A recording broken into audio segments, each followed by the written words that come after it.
कि अपन ने Krebs cycle के समय भी बात की थी। कौन सा? क्रेब्स साइकिल में जो NADH और FADH बनते हैं, यानी कि जो हाइड्रोजन एक्सेप्टर ऑक्सीडाइज से रिड्यूस हो जाते हैं, है ना। तो ये TCA साइकिल आपको याद है अच्छे से, कौन सा? जब अपन ने माइटोकॉन्ड्रिया में किया था तो यहाँ TCA हुई थी। तो इस TCA में जो कौन बनते हैं? FADH2 और NADH प्लस H+, इसे ऐसे लिखते हैं। तो ये रिड्यूस हुए हैं, इन रिड्यूस से ऑक्सीडाइज होना, है ना।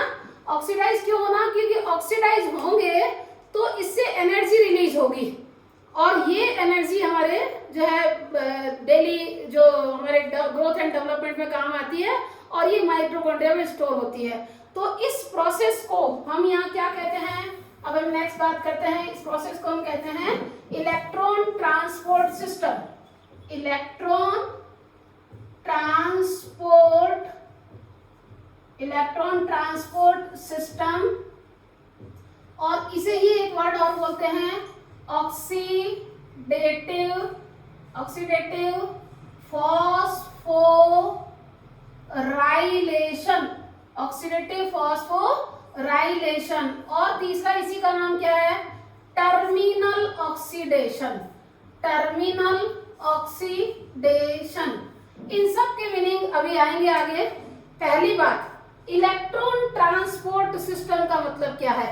एक्चुअल में क्या होता है? देखो, ये हमारा, हम मान रहे हैं कि ये माइटोकॉन्ड्रिया है ना। इस माइटोकॉन्ड्रिया में वैसे पीछे अपन ने क्रेब्स साइकिल के समय भी कर लिया था, ये सेल है ना। सेल में ग्लाइकोलाइसिस के बाद ये माइटोकॉन्ड्रिया में आया, और माइटोकॉन्ड्रिया में कौन सा था? ये क्रिस्टी थी। यहाँ हमारी क्रेब्स साइकिल हुई थी, और क्रेब्स साइकिल में क्या बने थे? NADH, अभी बात हो गई थी, FADH, है ना। इनको ऑक्सीडाइज करने के लिए किसकी जरूरत होती है? इनर मेम्ब्रेन की। ठीक है, तो इस इनर मेम्ब्रेन को हम आगे एक्सटेंड कर रहे हैं। ओके, तो देखो, ये थी हमारी इनर मेम्ब्रेन ऑफ माइटोकॉन्ड्रिया। एक छोटा सा पोर्शन को हाईलाइट किया है हमने। किस पोर्शन को हाईलाइट कर रही हूँ मैं? इस वाले पोर्शन को हाईलाइट कर रही हूँ। इसमें भाई अंदर ये वाला जो है अपना मैट्रिक्स वाला पोर्शन है, यहाँ क्या चल रही है? क्रेब्स साइकिल चल रही है। और इस मेम्ब्रेन में क्या प्रेजेंट है? कॉम्प्लेक्स प्रेजेंट है। अब आती है बात की कॉम्प्लेक्स से क्या मतलब है।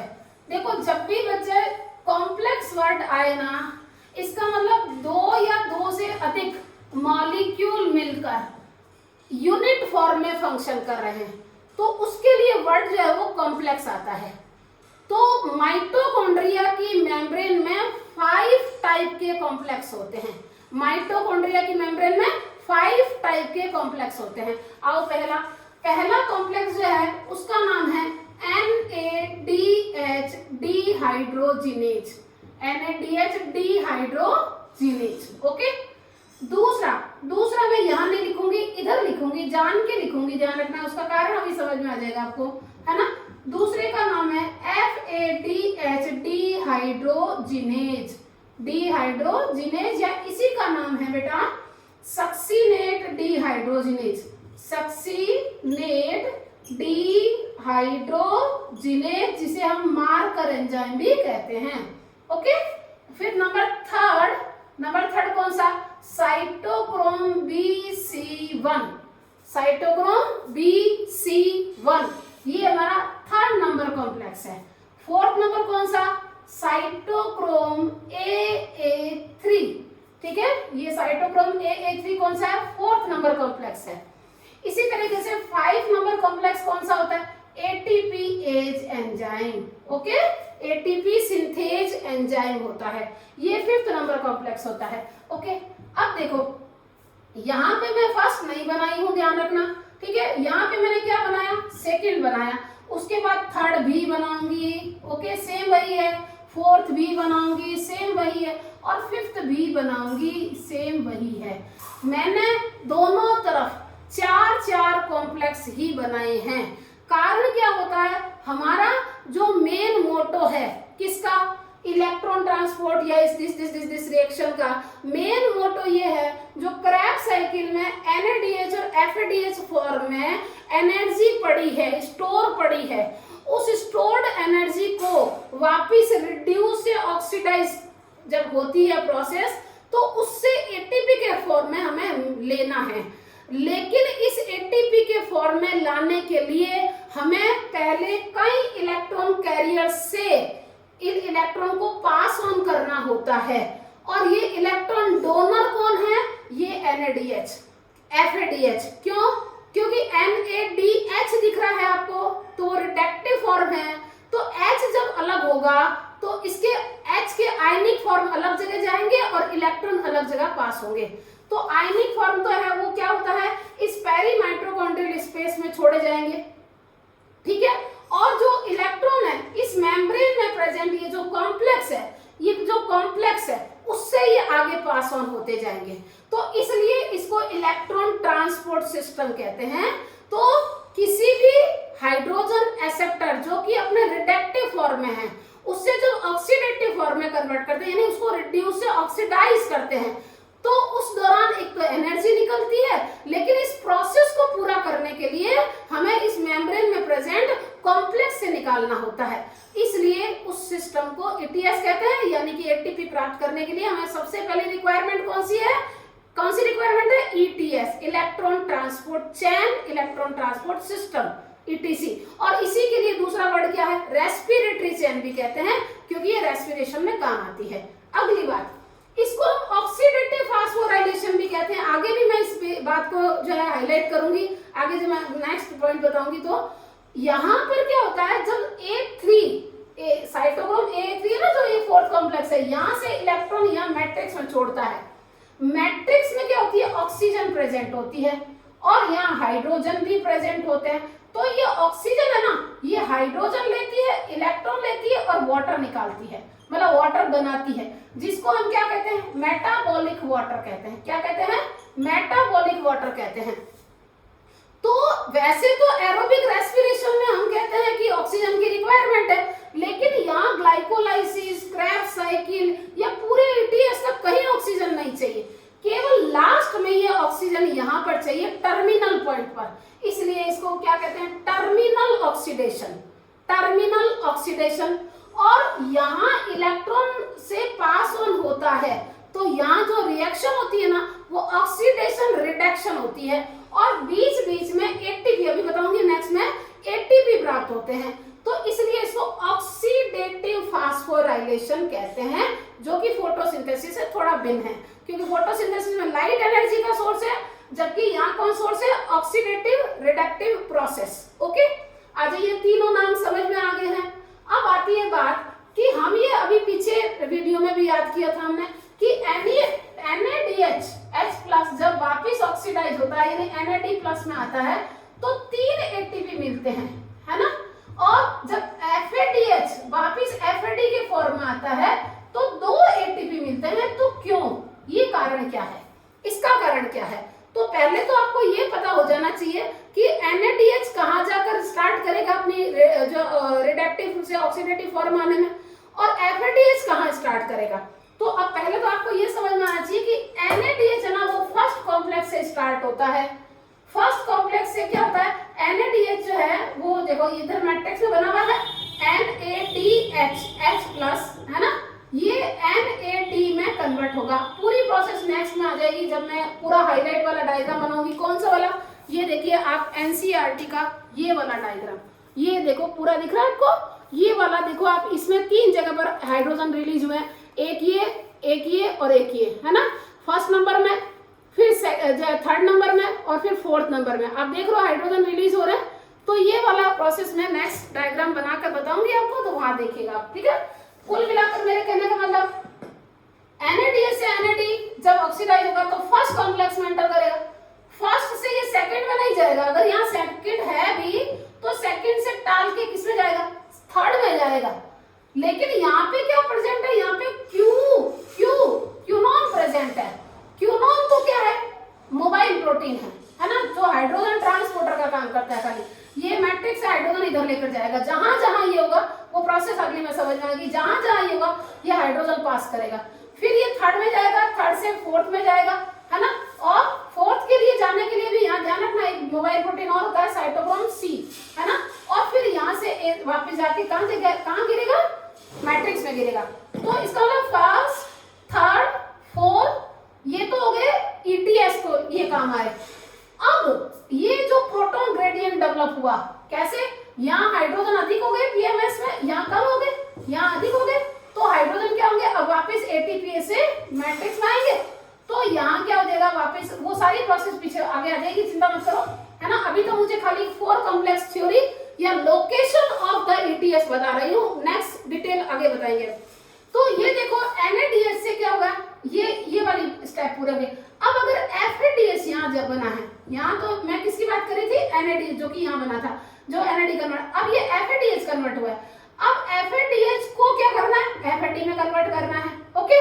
तो ये एंटर कहाँ करेगा, सेकंड नंबर कॉम्प्लेक्स से।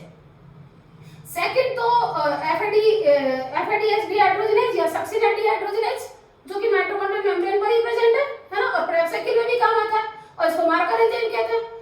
यहाँ से इलेक्ट्रॉन पास होगा थर्ड स्तर से फोर्थ से वापस कहाँ जाएगा, वापस वही मैट्रिक्स में आ जाएगा। यहाँ पर भी वही सेम प्रोसेस होगी, हाइड्रोजन काम आएंगे, ऑक्सीजन काम आएगा, और इलेक्ट्रॉन तो आ ही गया है, और मेटाबॉलिक वाटर बनेगा।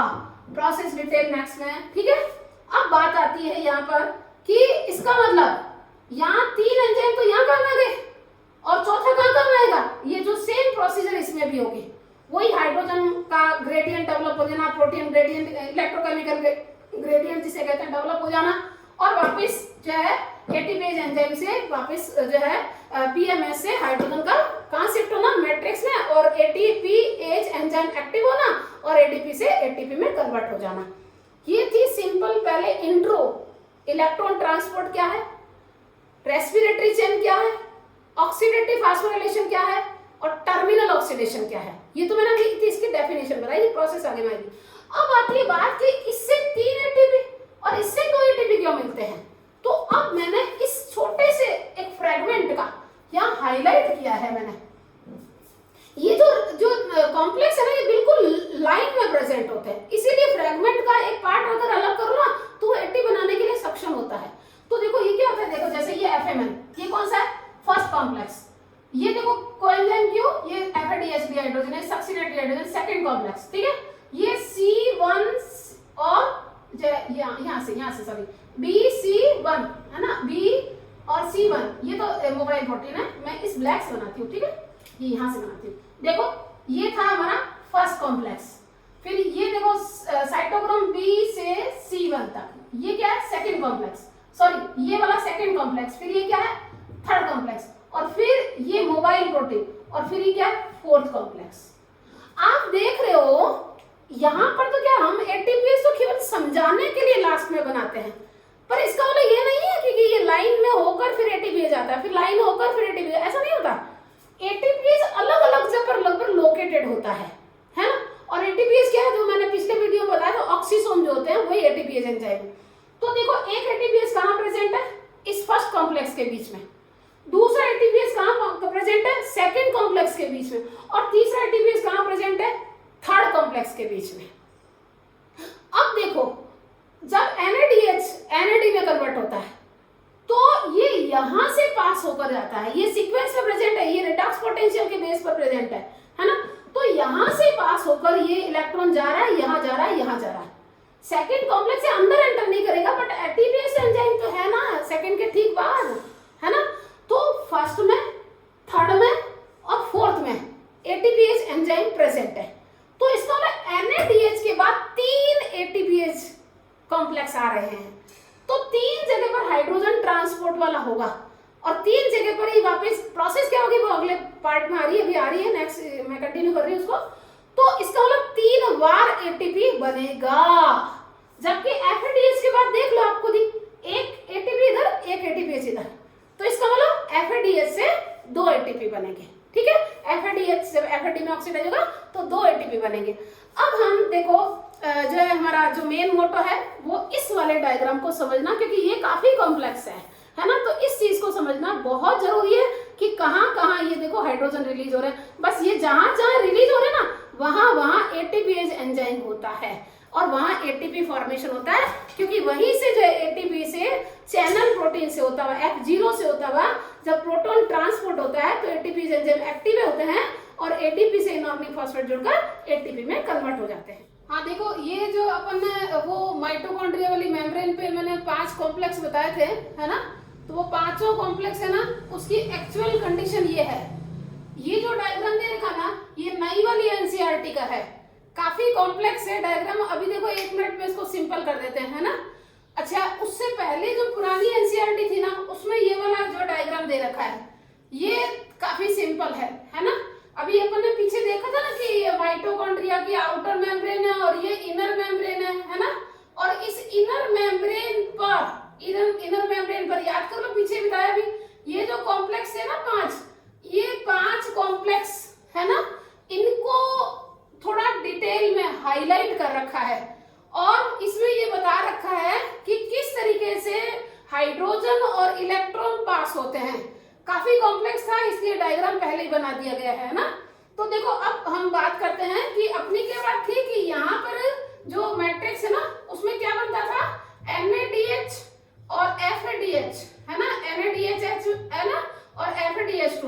तो अपने को इसको क्या करना है, वापिस ऑक्सीडाइज करना है, चाहे वो NADH2 है और चाहे FADH2 है। उसको NADH2 को NAD प्लस में कन्वर्ट करना है और FADH2 को FAD प्लस में कन्वर्ट करना है। तो ये किस तरीके से ये मेम्ब्रेन वाले जो पांचों कॉम्प्लेक्स है, किस तरीके से इलेक्ट्रॉन या हाइड्रोजन ट्रांसपोर्ट होते हैं और हाइड्रोजन और इलेक्ट्रॉन के ट्रांसपोर्ट से जो इलेक्ट्रोकेमिकल ग्रेडियंट डेवलप होता है, इसके कारण जो एटीपी बनती है, इस पूरी प्रोसेस को, जिसको हम क्या कहते हैं, पीछे बात हो चुकी है हमारी, सेम वही बात बोल रही हूँ, जिसको हम यहां से यहां तक का, देखो ये से लेकर ये तक का जो हम क्या कर रहे हैं, कॉम्प्लेक्स 4, देखो इसके तक के पोर्शन का आप एटीपीएस काउंट नहीं करोगे, ठीक है। इस ऊपर तक के प्रोसेस को तो हम कहते हैं ETS, ठीक है, ETS इलेक्ट्रॉन ट्रांसपोर्ट सिस्टम। और इसके बाद ये जो है ना, यहाँ पे जो है एटीपी सिंथेसिस होता है, इसलिए इसको हम क्या कहते हैं, ऑक्सीडेटिव फास्फोराइलेशन। वास्तव में जो फास्फोराइलेशन की प्रोसेस है ना, जो फोटोसिंथेसिस में भी होती है, रेस्पिरेशन भी होती है, लेकिन एक मेजर डिफरेंस जो अभी हम बात करेंगे 1 मिनट में, ठीक है। तो ये फास्फोराइलेशन है, एडीपी के साथ इनऑर्गेनिक फॉस्फेट जुड़कर एटीपी का बनना, ये फास्फोराइलेशन यानी फॉस्फेट का इंक्रीज होना। एडीपी एडिनोसिन डाइफॉस्फेट है, जिसमें एक और इनऑर्गेनिक फॉस्फेट जुड़कर एडिनोसिन ट्राइफॉस्फेट बन जाता है। और इसी स्टेप को हम क्या कहते हैं बच्चा, फॉस्फोराइलेशन। अब एक नाम और अपन ने बोला था, क्या बोला था, टर्मिनल ऑक्सीडेशन, है ना। तो ये देख ना, ये पूरा इलेक्ट्रॉन सिस्टम है, कॉम्प्लेक्स फर्स्ट, देखो कॉम्प्लेक्स सेकंड यहाँ है, ध्यान रखना। बस यहाँ पर एक ही गड़बड़ है, मैंने कहा ना गड़बड़ क्या मतलब, कॉम्प्लेक्स है जिसके कारण बच्चों को थोड़ी प्रॉब्लम होती है। देखो अभी बताती मैं, ये कॉम्प्लेक्स फर्स्ट है, ये कॉम्प्लेक्स सेकंड है, ठीक है, और ये कॉम्प्लेक्स थर्ड है, और उसके बाद कॉम्प्लेक्स 4 ये है। अब कॉम्प्लेक्स फर्स्ट से लेकर 4 तक अभी देखेंगे, अपने समझेंगे इसको। इलेक्ट्रॉन लगातार ट्रांसपोर्ट हो रहे हैं एक करियर से दूसरे करियर की तरफ, ठीक है। और लास्ट में ये कहाँ छोड़ दिए जाते हैं, मैट्रिक्स में छोड़ दिए जाते हैं। तो यहाँ मैट्रिक्स में जब इलेक्ट्रॉन छोड़ते हैं तो यहाँ क्या होती है, हाफ O2, मतलब क्योंकि अपने को बनाना है एक H2O मॉलिक्यूल का हिसाब बताना है, तो एक H2O में तो आपको पता है हाफ O2 ही काम आएगी, है ना। वैसे तो ऑक्सीजन काम आती है, पर यहाँ पर हम बात इसकी कर रहे हैं। तो हाफ O2 और हाइड्रोजन जुड़ता है ना, और इलेक्ट्रॉन अंदर से आ ही रहा है, ठीक। तो ये O2 जो है हाइड्रोजन एक्सेप्टर के रूप में काम कर रही है, और वास्तव में अंदर से इलेक्ट्रॉन रिसेप्टर के रूप में भी काम कर रही है, और अंत में क्या बन रहा है, ये वाटर मेटाबॉलिक प्रोसेस के द्वारा, इसलिए इसको क्या बोलते हैं, मेटाबॉलिक वाटर, ओके। अभी अपन ने पीछे बोल चुके हैं, क्या बोला था कि जो सिट्रिक एसिड साइकिल है ना, जो यहाँ पर हो रही है, इसमें ये जो NADH और FADH, ये FADH, NADH और FADH के रूप में जो एनर्जी स्टोर थी, उसको अपने को क्या करना है, इनको तो वापस ऑक्सीडाइज करना है, और इससे जो एनर्जी है वो अपने को वापस प्राप्त करनी है, ताकि हम एटीपी के रूप में माइटोकॉन्ड्रिया में स्टोर कर सके, ठीक है। आओ देखो, बस 1 ही मिनट में करते हैं। अब आती है बात, देखो थोड़ा सा खराब होगा, ध्यान रखना, पहले मैं अंगुली से इसीलिए बता रही हूँ क्योंकि मार्कर से खराब हो जाएगा। देखो ये कॉम्प्लेक्स फर्स्ट है, ये कॉम्प्लेक्स फर्स्ट है, ठीक है, ये वाला कॉम्प्लेक्स क्या है, complex first, okay. Complex first जो है वो किसको ऑक्सीडाइज करता है, NADH यानी NADH2 को NAD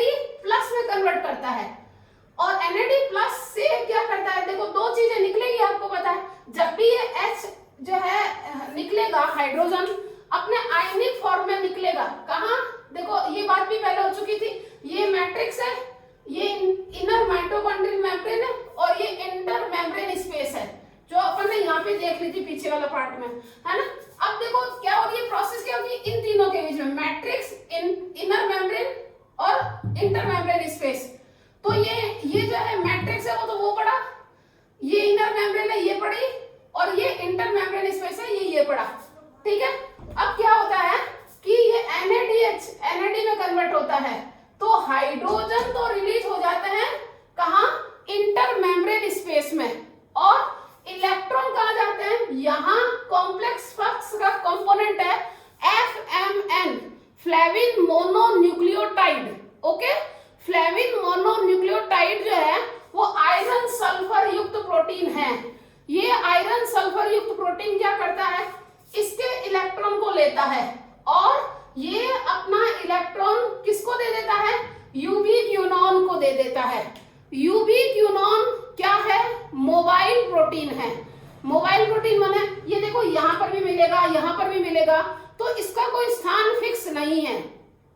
हालांकि यूबीक्विनोन के बारे में दो बातें याद करनी है, ये कॉम्प्लेक्स सेकंड का भी पार्ट है और कॉम्प्लेक्स फर्स्ट से निकलने वाले इलेक्ट्रॉन भी यूबीक्विनोन में ही छोड़े जाते हैं। हमें जो हाइड्रोजन जोड़नी है, क्योंकि इलेक्ट्रॉन तो यहाँ से आ गया, लेकिन इसको क्या चाहिए? हाइड्रोजन चाहिए, है ना।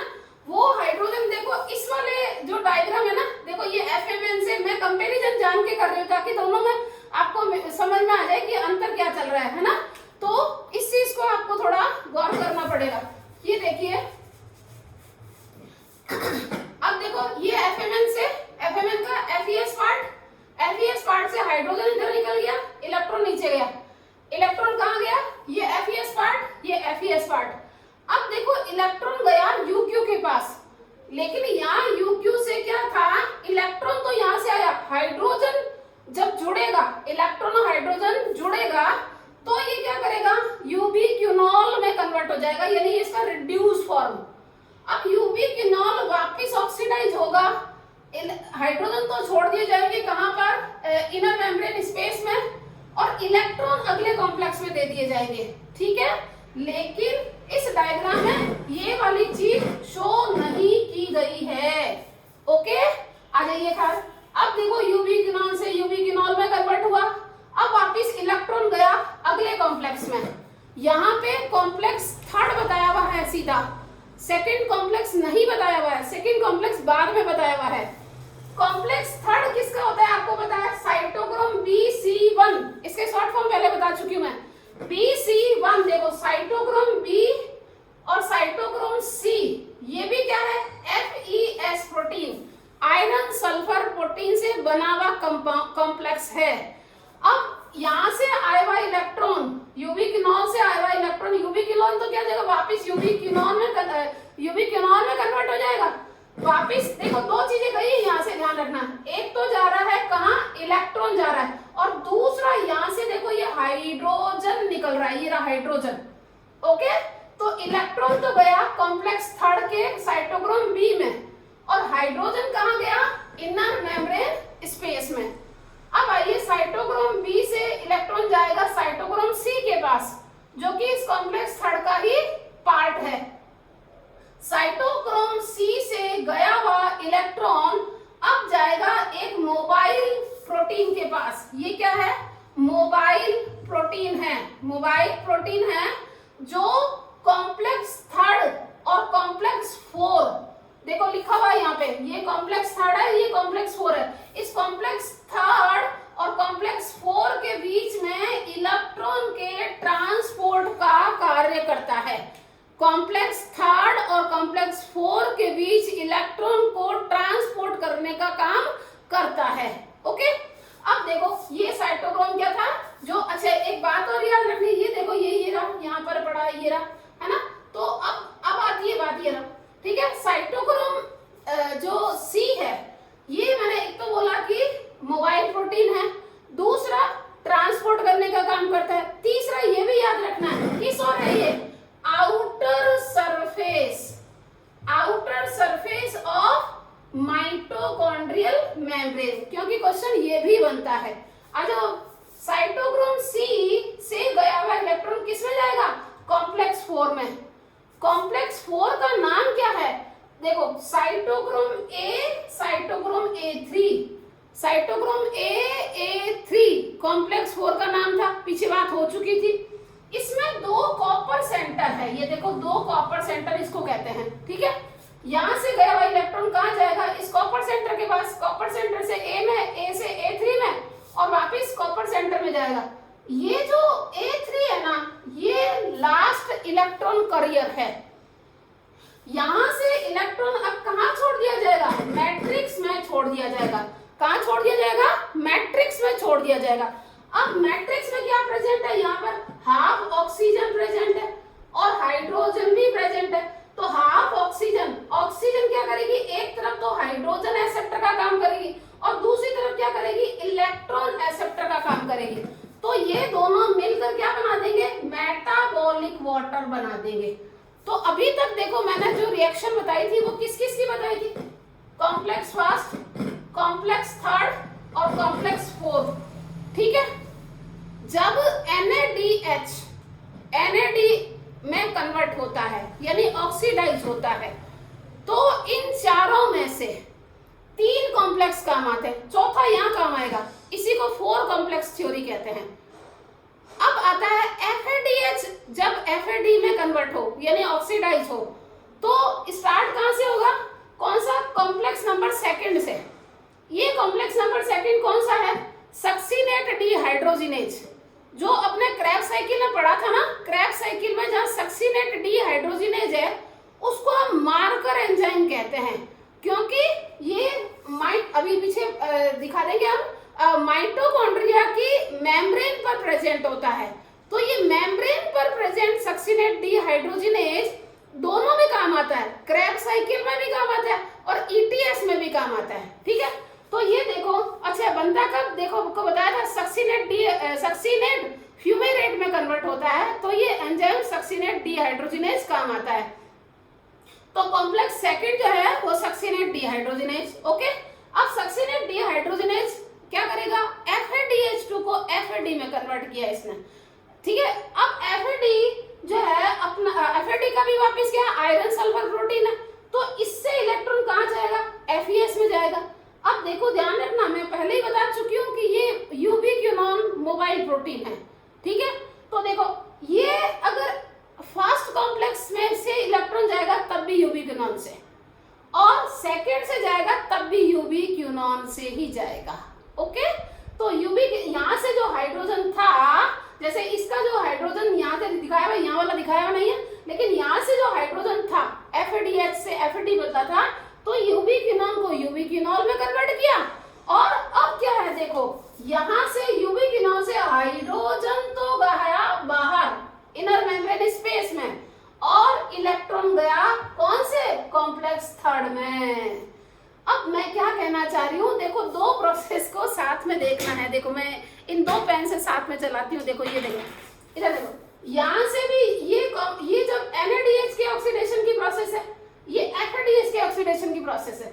ये देखो ये गया, इसलिए यहाँ 4 इलेक्ट्रॉन दिखाए हुए हैं, इसलिए यहाँ 4 इलेक्ट्रॉन नहीं, सॉरी 4 हाइड्रोजन दिखाए हुए हैं। मतलब एक तो FADH का FAD में कन्वर्ट वाला हाइड्रोजन, और एक NAD का NADH का NAD में जो आ रहा है ना, ये यूबिक्विनोन से जो हाइड्रोजन आ रहा है वो वाला, मतलब कुल मिला के NADH के ऑक्सीडेशन वाले, और ये वाला प्रोसेस किसका है? FADH के ऑक्सीडेशन वाला। यहाँ 4 इलेक्ट्रॉन ये वाले हैं, और ये है ना NCERT का करेक्शन है, ध्यान रखेंगे, क्योंकि ये 2H+ होगा, ये 4H+ नहीं होगा, ओके। इस बात को आपको ध्यान रखना है। NCERT का विरोध तो नहीं करते, हम भी नहीं करते, आपको भी नहीं करना है, बट ये ध्यान रखना ये करेक्शन है, ठीक है। अब देखो अगली बात, देखो अब ये कुल मिलाकर क्या हो गया? H से FAD बदला, तो इसका आयरन सल्फर प्रोटीन गया यूबिक्विनोल में, गया यूबिक्विनोल बदला, यूबिक्विनोल से हाइड्रोजन गया इनर मेम्ब्रेन में, और इलेक्ट्रॉन कहाँ गया? कॉम्प्लेक्स 3 में। कॉम्प्लेक्स 3 आपको वही सेम प्रोसेस है, वापस साइटोक्रोम B6 के FES में जाएगा, फिर साइटोक्रोम C1 में जाएगा, फिर साइटोक्रोम C में जाएगा।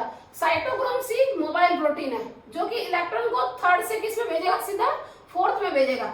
अब थर्ड से फोर्थ में भेजने के लिए ये क्या है, मोबाइल प्रोटीन ट्रांसपोर्टर का, इलेक्ट्रॉन कैरियर का काम कर रहा है, इलेक्ट्रॉन कैरियर, और साथ में क्या कर रहा है, ट्रांसपोर्ट का काम कर रहा है। ये ट्रांसपोर्ट होगा वापस वही साइटोक्रोम ए से साइटोक्रोम ए3, और जो इसके दो कॉपर सेंटर है, वापस इलेक्ट्रॉन कहाँ छोड़ा गया, मैट्रिक्स में छोड़ा गया। मैट्रिक्स से वापस वही हाइड्रोजन एक्सेप्ट करेगा, कौन, ऑक्सीजन। एक तरफ से हाइड्रोजन एक्सेप्ट कर रहा है मैट्रिक्स से, और अंदर से आया हुआ ए3 से आया हुआ इलेक्ट्रॉन एक्सेप्ट कर रहा है और मेटाबॉलिक वाटर बना रहा है। ठीक है, ये चीज देना यहाँ पे थोड़ा सा बच्चों को प्रॉब्लम करती है। यहाँ पे देखो ये क्या दे रखा है, साफ साफ दे रखा है, देखो FMN जो है FMNS2 में कन्वर्ट हुआ, वापस H गया अंदर और इलेक्ट्रॉन गया इसके FES भाग में। FES से वापस क्या होगा, मोबाइल प्रोटीन कौन, यूबिक्विनोन, यूबिक्विनोन मैट्रिक्स से क्या लेगा, हाइड्रोजन, और इधर से लेगा इलेक्ट्रॉन। यूबिक्विनोन बदलेगा, यूबिक्विनोन बदलेगा यूबिक्विनोल में, क्विनोल से वापस हाइड्रोजन गया किसमें, इनर मेम्ब्रेन स्पेस में या पेरीमेट्रोइडल स्पेस में, और इलेक्ट्रॉन गया साइटोक्रोम बी यानी कि कॉम्प्लेक्स थर्ड के पास। ठीक है, अब कॉम्प्लेक्स थर्ड में बी, साइटोक्रोम बी, इसका सेंटर कौन, आयरन सल्फर। साइटोक्रोम बी से वापस से देखो यूबिक्विनोन, यूबिक्विनोन क्या है, मोबाइल प्रोटीन, यहाँ से क्या गया, हाइड्रोजन गया, जो मैट्रिक्स से लिया यूबिक्विनोन में बदला, यूबिक्विनोन से वापस क्या गया, हाइड्रोजन गया inner membrane, inter membrane space में, और इलेक्ट्रॉन गया साइटोक्रोम सी यानी कि सेकंड कॉम्प्लेक्स के बाद। अब देखो ये एक तो ये लिख रखा है और एक ये लिख रखा है, इसमें भी यही देखो, ये चीज लिख रखी है और ये चीज लिख रखी है, इसलिए डाउट में आने की जरूरत नहीं है। ठीक है, आओ चलो, खैर अब देखो ये सेम प्रोसीजर, ये साइटोक्रोम जो है, ये साइटोक्रोम कहाँ गया, C1, साइटोक्रोम बी, बी से C1, सी से C। तो आओ जरा ये देखो साइटोक्रोम बी का FES भाग। अब देखो जाना कहाँ है, इसको C के पास जाना है, जाना यहाँ C के पास है, लेकिन यहाँ कौन है, यूबिक्विनोन, बीच में मोबाइल प्रोटीन जो का हाइड्रोजन ट्रांसपोर्टर का काम कर रहा है। C1 से मोबाइल प्रोटीन, ठीक है, जो ये रहा मोबाइल प्रोटीन, जो कि ये रहा मोबाइल प्रोटीन आउटर सरफेस पर है। ठीक है, यहाँ से गया वापस कॉम्प्लेक्स 4 में, कॉम्प्लेक्स 4 कौन है, A3, यहाँ से इलेक्ट्रॉन कहाँ छोड़ दिया गया, मैट्रिक्स में छोड़ दिया गया, और यहाँ से हाइड्रोजन और ऑक्सीजन ने क्या किया, एक तरफ हाइड्रोजन लिया, दूसरी तरफ इलेक्ट्रॉन लिया और वाटर बना दिया। ये था ETS। ठीक है, ये ETS है, इसके लिए वर्ड ETS आएगा, केवल ध्यान रखना, अभी तक जो मैंने बोला वो ETS है। और दूसरा टर्म क्या है, टर्मिनल ऑक्सीडेशन। आपको पीछे बात हुई है कि ETS को मतलब एरोबिक रेस्पिरेशन को हम क्या कहते हैं, ऑक्सीडेटिव फास्फोराइलेशन। तो ऑक्सीडेटिव फास्फोराइलेशन में ऑक्सीजन की रिक्वायरमेंट होती है, लेकिन ये ऑक्सीजन बाकी ऊपर के किसी भी प्रोसेस में, ना ग्लाइकोलाइसिस में, ना क्रेब्स साइकिल में, और ना यहाँ तक कहीं पर भी काम नहीं आती। ऑक्सीजन की रिक्वायरमेंट बहुत ही लिमिट जगह पर है, और कहाँ है, एकदम एंड में, ETS के एकदम एंड में है, और यहाँ ऑक्सीजन जो हाइड्रोजन और इलेक्ट्रॉन का एक्सेप्ट करके वाटर बनाती है। लेकिन ये सारे की सारी ये जो इलेक्ट्रॉन ट्रांसपोर्ट की प्रोसेस है ना, उसको रेगुलेट करती है। अगर ऑक्सीजन ना मिले तो, ऑक्सीजन ना मिलेगा तो क्या करेगा, बाहर से हाइड्रोजन नहीं लेगा, इलेक्ट्रॉन नहीं लेगा, वाटर नहीं बनाएगा, तो अल्टीमेटली प्रोसेस यहीं पर स्टॉप हो जाएगी। बात ये है, इसलिए ऑक्सीजन मस्ट है। क्लियर? अब आता है लास्ट में, अब देखो इन सब के रिजल्टेंट में क्या हुआ, हाइड्रोजन इधर अधिक हो गए और इधर हाइड्रोजन कम हो गए। ठीक है, अब कम हो गए तो इसका मतलब क्या हो गया, इलेक्ट्रोकेमिकल ग्रेडियंट डेवलप हो गया, इलेक्ट्रोकेमिकल ग्रेडियंट डेवलप हो गया। अब देखो इसका मतलब पॉजिटिव आयन इधर और नेगेटिव आयन इधर अधिक हो गए। ठीक है, अब देखो रिजल्ट में क्या होगा, इस कारण से ग्रेडियंट डेवलप होने के कारण से अब हाइड्रोजन आयन क्या करेंगे, ये 5th नंबर कॉम्प्लेक्स जिसके दो पार्ट होते हैं, F0 पार्ट और F1 part. F0 part peripheral protein कहलाता है और F1 पार्ट क्या कहलाता है, इंटीग्रल प्रोटीन कहलाता है। F0 पार्ट जो है वो इंटर मेम्ब्रेन स्पेस की और बाहर की ओर होता है। यहाँ से ये जो है ना, ये F1 पार्ट जो चैनल का काम करता है, चैनल मतलब रास्ता दे रहा है हाइड्रोजन को, क्योंकि हाइड्रोजन का ना फैसिलिटेड डिफ्यूजन होता है, तो ये बाकी मेम्ब्रेन के किसी भाग से ट्रांसपोर्ट नहीं हो सकता, डिफ्यूज नहीं हो सकता, केवल कहां से होगा, F0 पार्ट से होगा। तो यहाँ से ये फैसिलिटेटेड डिफ्यूजन करके और एटीपीएस की एटीपीएस सिंथेसिस वाला F1 पार्टिकल से मेम्ब्रेन से होता हुआ कुछ कॉन्फिगरेशनल चेंज लाता है एटीपीएस एंजाइम में, जिससे क्या होगी, एनर्जी निकलेगी। तो एक तो इस इलेक्ट्रोकेमिकल ग्रेडियंट के कारण जो प्रोटॉन ग्रेडियंट टूटा है उसके कारण भी एनर्जी निकलती है, और दूसरा किसके कारण निकलती है, ये इलेक्ट्रॉन ट्रांसपोर्ट जो हो रहे हैं, इस इलेक्ट्रॉन ट्रांसपोर्ट में क्या होगी, ऑक्सीडेशन रिडक्शन। जब क्योंकि इलेक्ट्रॉन लिया तो रिडक्शन, इलेक्ट्रॉन भेज दिया तो ऑक्सीडेशन, फिर लिया तो रिडक्शन, भेज दिया तो ऑक्सीडेशन, मतलब कि ऑक्सीडेशन रिडक्शन रिएक्शन हो रही है। इस दौरान एनर्जी रिलीज होती है। तो यहाँ जो प्रोसेस है वो फोटोसिंथेसिस से थोड़ा सा डिफरेंस है। क्यों? क्योंकि फोटोसिंथेसिस में लाइट जो है वो एनर्जी का सोर्स है।